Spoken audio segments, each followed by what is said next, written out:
Good morning বন্ধুরা, সবাই কেমন আছো? আশা করছি সবাই খুব ভালো আছো আর আমিও ভালো আছি। আমার আর একটি নতুন ব্লগে তোমাদের সকলকে স্বাগত জানাই। এখন বাজে সকাল 9টার মতন আর আজকে ব্লগটা আমি এখন থেকে শুরু করছি। আশা করছি আজকে ব্লগটা তোমাদের কিছুটা হলেও ভালো লাগবে। তাহলে বন্ধুরা চলো আজকে ব্লগটা শুরু করা যাক। এখন বাজে সকাল 9টার মতন আর এদিকে দেখো বড় জামাইবু আর মেজদি দুজনে মিলে রেডি হয়ে বেরিয়ে পড়েছে বাড়ি যাওয়ার জন্য। বড় জামাইবু আবার মেজদিদের বাড়ির ওদিক থেকেই যাবে, তাই মেজদিকে নিয়ে যাচ্ছে, যাওয়ার সময় ওখানে নামিয়ে দিয়ে চলে আসবে। আর এদিকে মেজো জামাইবু একটু পরে সাইকেল নিয়ে বেরিয়ে পড়বে আর বড়দি আবার বাসে যাবে, ও আবার বিকেলে যাবে, তখন আবার বাবা বাসে চাপিয়ে দিয়ে আসবে। আর বড়মাশাই তো ভাইফোঁটার পরের দিনেই চলে গেছে সকালে উঠে। মেজদি চলে যাচ্ছে বাড়িতে, আমরা সবাই মিলে চলে এসেছি রাস্তায় মেজদিদেরকে একটু এগিয়ে দেওয়ার জন্য। আর এদিকে দেখো মেজদির বের মনটা খারাপ, ওর কিছুতেই বাড়ি যেতে চাইছিল না, ওর জন্য মন খারাপ করে দেখো বসে আছে। কি আর করা যাবে, স্কুল তো খুলে দিয়েছে, ওর জন্য স্কুলে আবার যেতে হবে, ওর জন্য আজকেই চলে যাচ্ছে।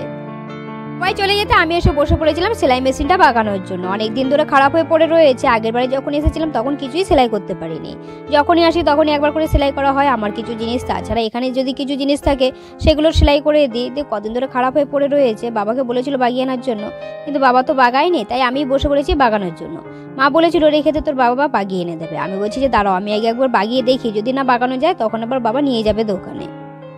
তারপর আমি পুরো সেলাই মেশিনটা খুলেছিলাম, খুলে ভালো করে পরিষ্কার করে তেল দেওয়ার পরেই দেখছি খুব সুন্দরভাবে মেশিনটা ঘুরছে। এখন আর দোকানে নিয়ে যেতে হবে না বাগানোর জন্য। আর এখন যে বাকি জায়গাগুলো আছে সেগুলোতে তেল দিয়ে দিচ্ছি। আর মেশিনে তেল দেওয়ার যে শিশাটা সেটা আবার ইঁদুরে কেটে দিয়েছে, তার সাথে মেশিনে তেল দেওয়ার জন্য আলাদা তেলও পাওয়া যায়, সেই তেলটাও দেখছি সমস্ত ইঁদুরে কেটে দিতেও শীর্ষে থেকে সবটাই বেরিয়ে গেছে। ওর জন্য মেশিনে তেল দেওয়ার তেলটা নেই, ওর জন্য কি করেছি নারকেল তেল নিয়ে নিয়েছি, আর ঘরে আবার ডপার ছিল, সেই ডপার দিয়ে ভালো করে তেল দিয়ে দিচ্ছি। আর এই হাঁসগুলো দেখো বন্ধুরা কত সুন্দর লাগছে, দেখতে পাচ্ছ? এগুলো আবার ভাই পুষেছে। সব হাঁসগুলোর কালার এক তো, সবই সাদা কালারের, ওর জন্য আরো বেশি সুন্দর লাগছে।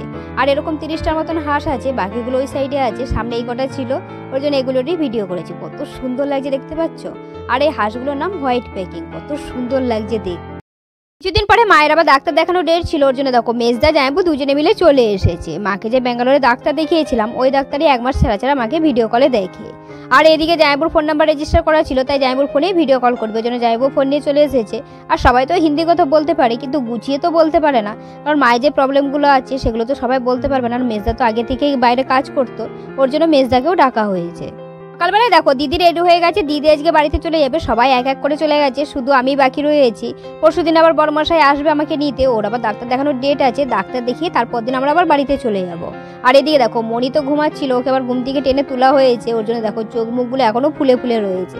আর সকালবেলা উঠে দিদি আবার কিছু হালকা করে খাইয়ে দিচ্ছিল, কারণ এতটা যাবে তো আবার যদি রাস্তায় খিদে পেয়ে যায়, ওর জন্য ওকে খাইয়ে দিচ্ছিল। আর ও তো বলছিল যে আমি কিছুতেই বাড়িতে যাব না, আর কটা দিন থাকতো, কিন্তু শাশুড়ির শরীরটা খুব একটা ভালো নেই, তাইও তাড়াতাড়ি বাড়িতে চলে যাচ্ছে। তুই কি বাড়ি যাবি? বাড়ি যাবে না তো? তুমি এখানেই থাকবে? আর আমি আর চলে গেলে মন খারাপ হবে না তো? তুমি চলে গেলে আর মন খারাপ হবে না বাবা। আমি আমার পোষে নিয়ে যাবো। ঠিক আছে তোমার যেতে হবে না, তুমি থাকো। এমনি কাকাতে ঘুমাবি? কাকাতে ঘুমাবে? খুব মজা? মামার বাড়িতে খুব মজা? ও আমি যাব না। আর যাবে না? তোর বাবা যে নিতে এসছে তোকে? বাবা নিতে এসছে যে? বাবা নিতে এসছে কি হবে তাহলে? বাবাকে তো নিয়ে নেবো তো। বাবা ওখানে থাকবে? না, বাবাকে নিয়ে নেবো। নিয়ে নেবে, ও ঠিক আছে। না জ্যোতি দিদির কাছে? জ্যোতি দিদির কাছে?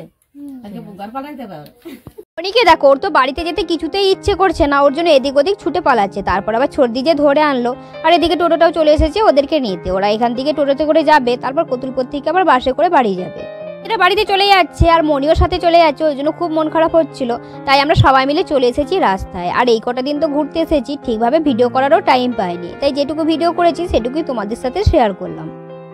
মনি তো টোটোতে চেপে পড়েছে, আর এই কদিন তো মনি আর জ্যোতি দুজনে মিলে খেলা করেছে, তাই দেখো মনির আর জ্যোতি দুজনেরই মন খারাপ, ওই জন্য দেখো দুজন দুজনের দিকে তাকিয়ে দাঁড়িয়ে আছে। খারাপ করেই আর কি হবে, দিন শেষে সবাইকে সবার বাড়িতে ফিরে যেতে হবে। তাহলে বন্ধুরা চলো আজকে ব্লগটা বেশি বড় করছি না, এখানে শেষ করছি। আজকে ব্লগটা কেমন লাগলো অবশ্যই কমেন্ট করে জানাবে, ভালো লাগলে একটা লাইক শেয়ার করে দেবে। দেখা হচ্ছে খুবই শীঘ্রই পরবর্তী ব্লগে, ততক্ষণ তোমরা সবাই ভালো থাকবে, সুস্থ থাকবে। আজকের মতন টাটা সবাইকে।